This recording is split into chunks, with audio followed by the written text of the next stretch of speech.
naman tayo ano, hindi naman to pangkabuhayan talaga. Ano lang,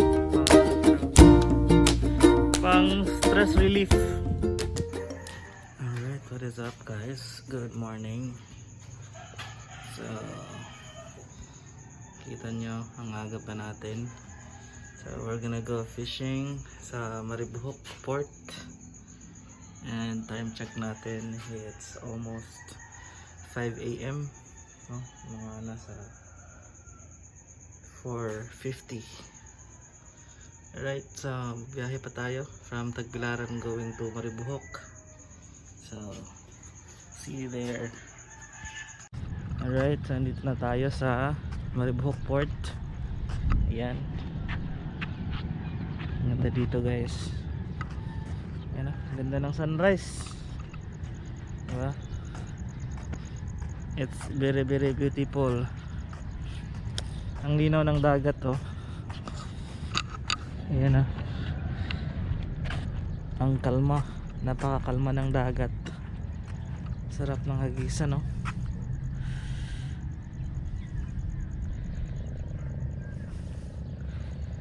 Ayan. So sana pala rin tayo mga sir, may makuha tayo dito. Sana field test pa natin yung lutak lure na nabili natin sa Bohol Tackle Shop. Shout out sa Bohol Tackle Shop. Alright, so ito yung gagamitin natin. Ayan, lutak lure Minest series. Ayun.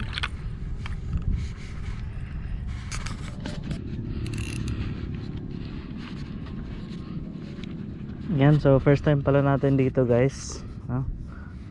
So again, gamit natin yung Slutak lure na 5 grams. So gaya natin first cast.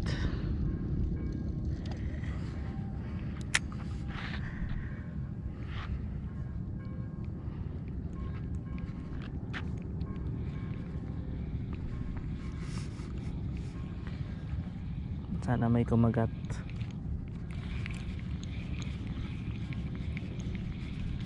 Ano ba? Wala. Ganda ng langoy niya guys oh.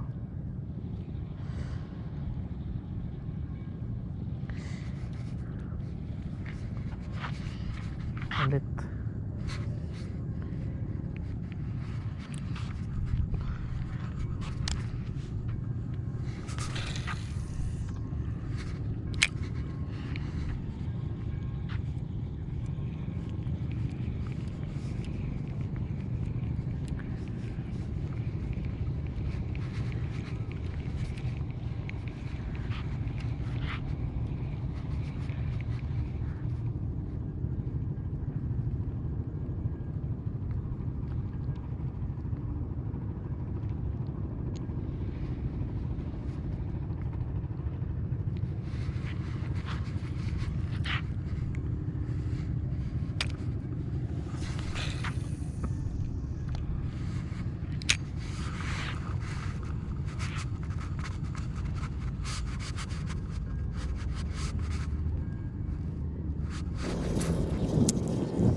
So ayun guys, wala, hindi talaga sila kumakagat. Although may mga isda naman dito, kaso nga lang hindi sila kumakagat sa lure. May mga one spot snapper dito, tsaka mga anong isda pa yun. And may isa kanina na humahabol, medyo malaki yun, good size sana. Kaso wala talaga eh, hindi kinakagat. So baka maghanap tayo ng spot. Punta tayo ng Punta Cruz, dun sa may unahan. ibang barangay dito sa Maribohok. So mag-iinit na siya. Time check natin, it's 6:50. Medyo maaga pa naman. Kaso naboboard ako dito, walang kumakagat talaga eh. So let's go, let's find out.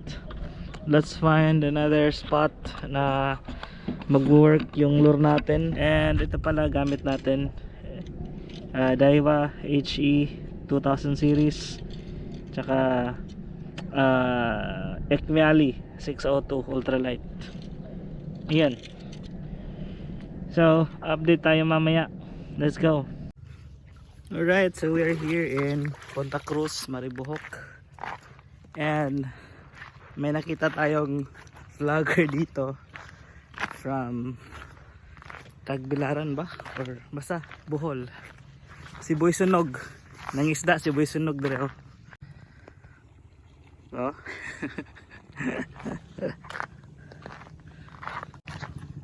Nara, Boy Sunog. Naray ko ha? Lamar ka po. May kina. Ay kano? Nasa ko ha oh. Kanina. Sigaras ug kuan.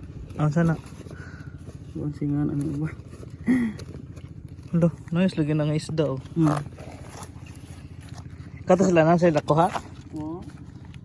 Sapayan akong paon. Mas kuan siya og kanay sapaya no. Mm. Og ganing lo. Ito kay isda oh. Kina na bang sabaw no? Ang sabaw ba? Okay kayo.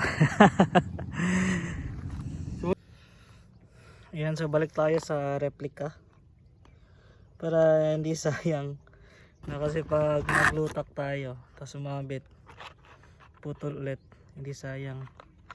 Medyo may kamahalan kasi yung lutak alur, kaya ito muna tayo. Kaya para pag sumabit hindi masyadong masakit. Look at the view guys. Ayan oh, ang linaw ng tubig. Ay, malalim na yan. Diba? Sarap paligo.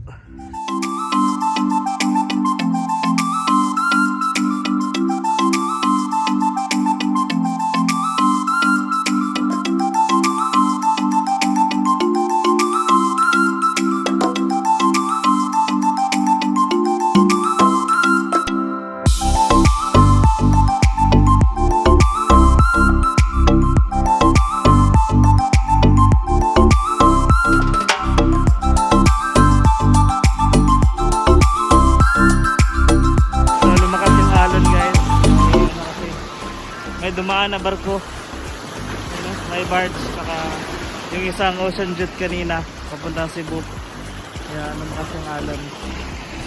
So pakita ko sa inyo yung spot. Ayan, bale ito bato siya, bato, and then yan malalim na yan, yan sa unahan.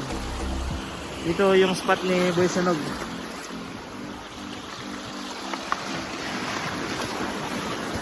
Maganda pala dito pag ano, pag live bait, kaya yung mga dead bait, kasi kinakain talaga ng mga isda, tulad nung ginagawa ni Boy Sunog. Naka handline lang siya, nylon lang, tapos wala siyang rod. Alright, fish on tayo mga sir. Ayan. First time natin makahuli ng tiki, maliit nga lang. So pakawala na natin. Pakawala natin yan. Ayan na. Uy! Ayan. Ang cute ng tiki. Ay. Pakawala natin. Ay. Buhay pa ba? Wala. Patay.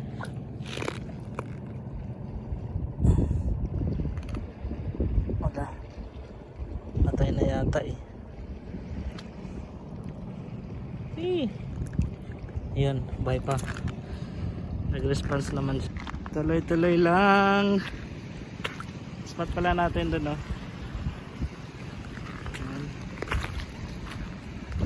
Yan, hindi na nga tayo zero. may ticket na naman tayo. Wala natin. Alright. So pahinga na tayo guys. Kasi hindi naman masyadong mainit. Kaya lang naman kasi pa-high tide na kasi siya. And yung mga andyan is bato-bato na siya. So sasabit yung pain natin, yung lure. Sayang naman kung maubos, diba? So far hindi naman tayo zero. May ticket tayong nadali, dalawa. May nag-strike kanina sa nakawala eh. So yun, at least nalingaw. Hindi naman tayo hindi naman to pangkabuhayan talaga. Pang ano lang, pang tawag dun, pang stress relief pag walang magawa, diba? So goods na yun. Nag-enjoy ka naman sa ginagawa mo eh, diba? So enjoy ko muna dito yung view kasi masarap yung hangin. Waya may Tagaloging. Bakit ba ako nagtatagalog? Kasi mas maraming nanonood pag Tagalog. Kung Bisaya, okay ra po, daghan na po og Bisaya, pero mas daghan og Tagalog, no? I mean, mas daghan og matanaw kung Tagalog. So, in my previous vlogs kay sagol man tawag Tagalog, Bisaya. Ay, yun na. Maganda yung view dito. Dati pala, yung wala pa yung earthquake na 7.2. Hanggang dito yung tubig, hanggang dito yung dagat. Kaso, after nung lindol, ayun, doon na lang yung dagat. Gumalaw, umangat tong lupa dito. So, goods din. Maganda rin para may maging tambayan dito. And yung doon is watchtower siya. Bali, watchtower na tawag doon, luma. Nagiging ano na lang siya, tourist destination. Bali hindi siya active, hindi na siya ginagamit.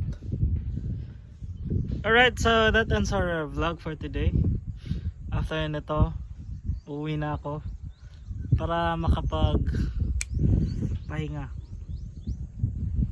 So maybe next time may mga makukuha tayo. Sa ngayon, tiki-tiki lang muna. So ingat sa inyo, ride safe everyone, and fish on.